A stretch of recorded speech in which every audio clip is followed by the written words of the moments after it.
Good afternoon, boys and girls. I'm so excited to see you today. Now, I have a question for you. Can you name your favorite animal? Go ahead, tell me now. Whoa, so why is that your favorite animal?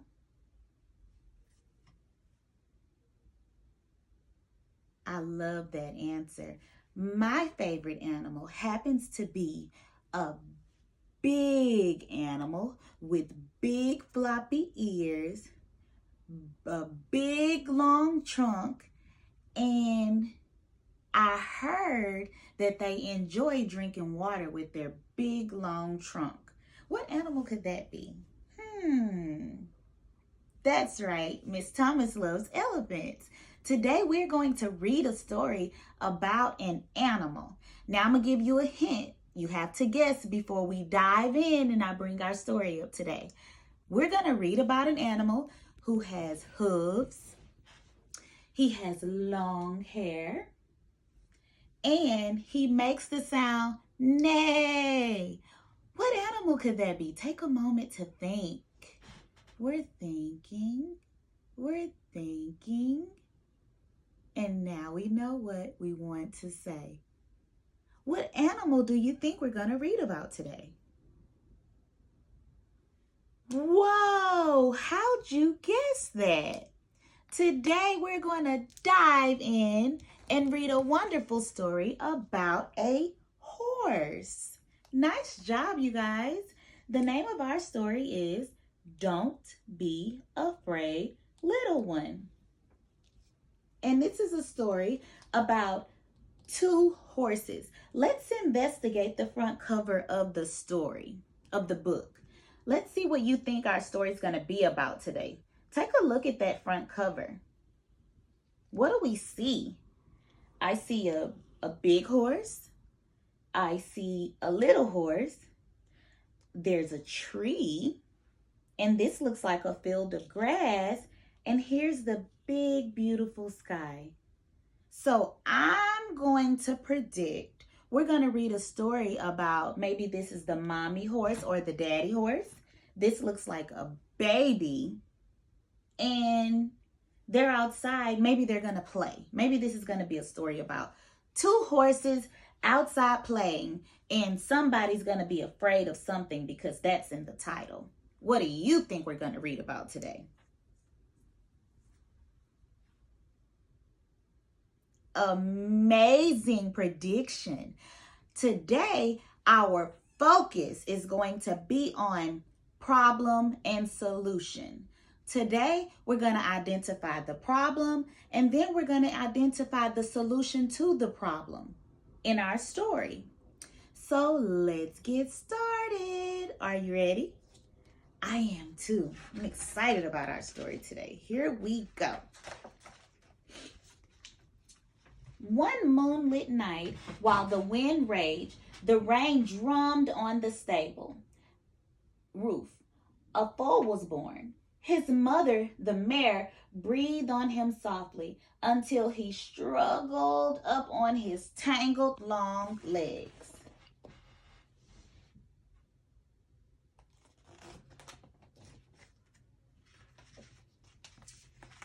What's that noise? Asked the foal. Just the wind, answered his mother, the mare, muzzling his velvety neck. Where's the wind? It's blowing in the hills, replied his mother. When you're big and your legs aren't wobbly anymore, you will run with the wind over the hills. Will you be there with me? Asked the foal. No, said his mother, but you won't think of me then.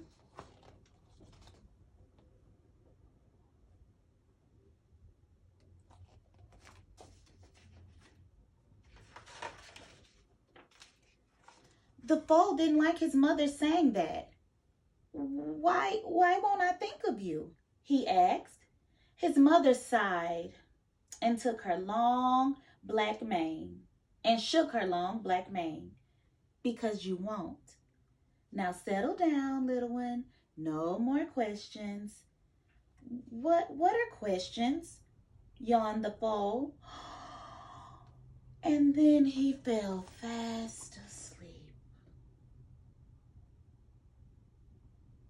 So let's take a pause right there. Let's identify our characters in the story. We have the mare, who's the mommy, and we have the foal, who's the baby. And let's identify our setting. Right now, they are located inside of a stable. Awesome job. The horses are inside of the stable right now, and the baby is getting ready to go to bed. Awesome job, you guys. Let's keep going.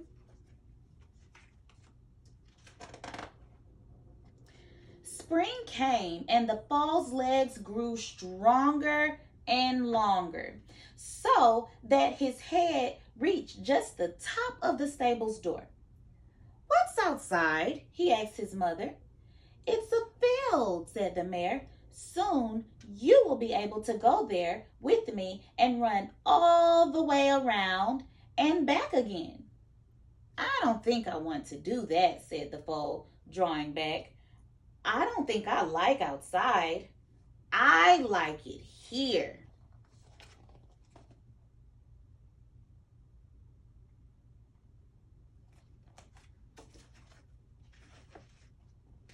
The foal's legs grew even stronger and even longer. Now he could see right over the stable door. He saw other horses. There was a great white Shire with giant hooves, a tiny Shetland pony with very long hair, and he saw a horse as dark as the midnight sky, and a pony as pale as moonlight. Where are their mothers?" he asked. "Some of them are here and some are at other stables," said the mare. "They give rides to people. I'll do that soon too, little one, while you stay behind." "No," said the foal, turning his head back. "I don't want to think about that."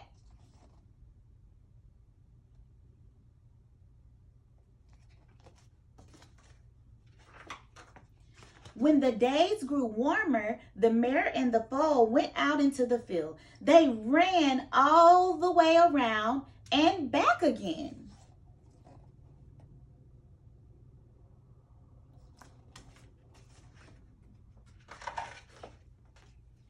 Twilight fell, and the foal became uneasy.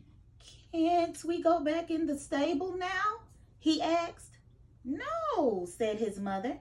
"When nights are warm, we stay outside." "But it's dark."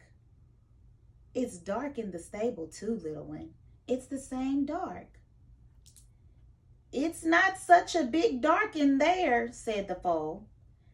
"I can't see you out here. When you move away from me, I'm all alone." "You know I'm here, even if you can't see me," said the mare.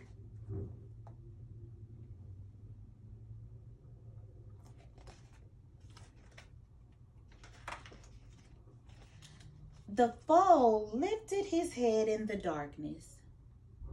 "What's making that noise?" he asked. "Just the wind. Don't you remember hearing it when you were small?" "Yes," said the foal. "But where is it?" "You know it's there, but you can't see it. Just like in the dark, Mom," he whispered.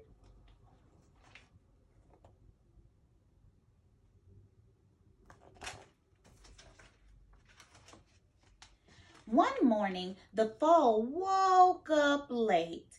He had done so much running around and growing the day before, he was very tired. But where was his mother?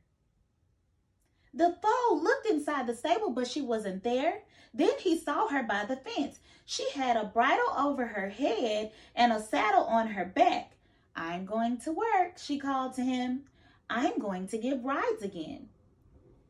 And who will ride me? Cried the foal with excitement. You're too little to be ridden yet, explained his mother. Your back is weak, your mouth is as soft as silk, and your legs would snap like a twig. But, but I'll be alone, he wailed. Oh, please, please stay with me, Mama.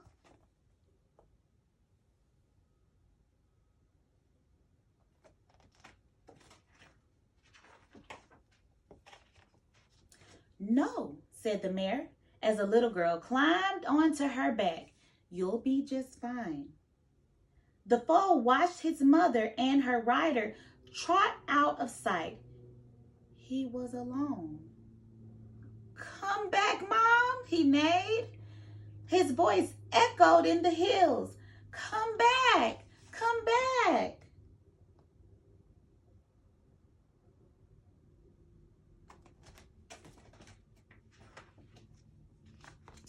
He heard something answer him, but it wasn't his mother. It was the wind. The wind had come down from the hills to play with him. It blew in his mane and his tail, and it blew in the trees and stirred up the leaves. It blew a butterfly for the foal to chase, and it blew a path in the meadow that he could run right through. It even blew the waves in the water of his drinking trough. The foal jumped and ran and bucked and chased and flicked his black tail. He ran with the wind all morning long.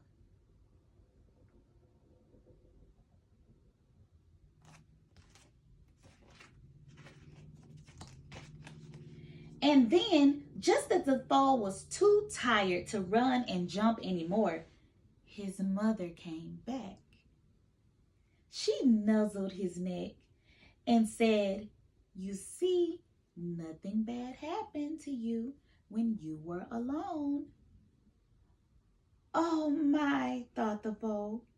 I was having so much fun, didn't think of Mom, not even once. I wasn't alone, he said. The wind played with me. So you didn't think of me at all? Said the mom. Well, maybe a little bit, said the foal. That's good, said the mare. I was thinking of you the whole time.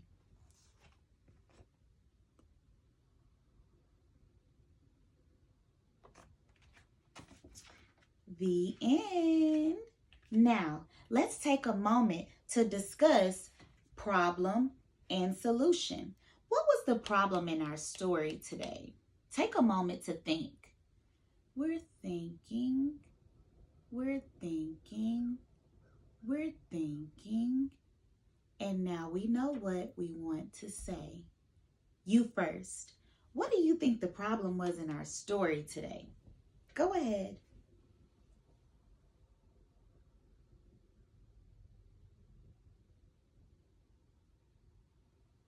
I love your answer. If you said the problem was the foal was afraid to be alone, you're absolutely correct. He was so afraid to be by himself. He didn't want his mom to leave him. He was extremely afraid of being alone. How many of us have felt that way? I know I have. Now, let's discuss the solution. What was the solution to his problem? Go ahead.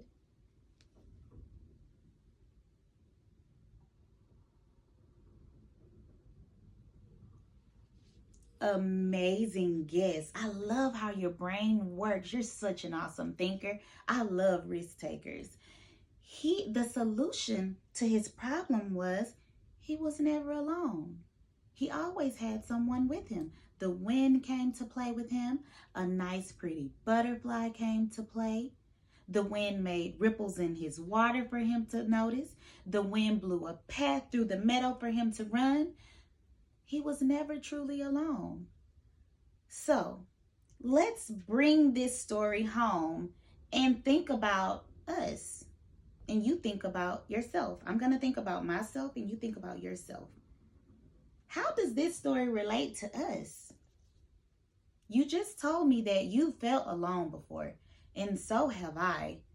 I'm going to tell you my story of feeling alone. I remember when my mom dropped me off at school, and I was so afraid. I didn't know anybody, and I was so afraid of being left by myself.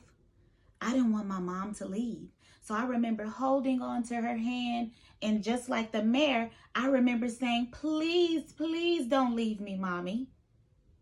But when my mom left, I made new friends. My teacher absolutely loved me, and I had such a great time at school. Now you, tell me when you felt like the mayor. Go ahead.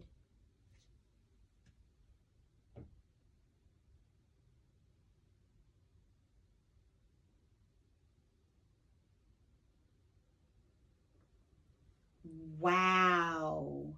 I love it when you think about the story and you tie it into your life. That is so amazing to me. I love the way your brain works. You're such an awesome risk taker. So today I want you to remember, even when your parents leave, or when your auntie leaves, or your uncle, or your grandmother, or your grandpa, or whoever you love, even when they leave for a second, remember you are never alone. And they don't leave you forever. They always come right back. But while they're gone, you should find happiness and joy and fun in the things around you. Just like the mayor. He could have sat and cried and whined and rolled on the ground and kicked and threw a tantrum because his mom left to go to work. But he chose to find the fun in the wind. He found joy in the little butterfly, excitement when the wind blew ripples through the water. And that's what we have to do. No matter what happens, no matter who leaves, we have to always find the fun in everything around us. So today, if your mom leaves for work, or your dad leaves for work, or somebody you love, they leave to go somewhere, I want you to remember this story. You might leave for a little bit. I'm going to find the fun in everything around me. And when you return, I'm going to tell you all about the great things I did while you were gone. All right, you guys, I enjoyed reading with you today. Have a great one.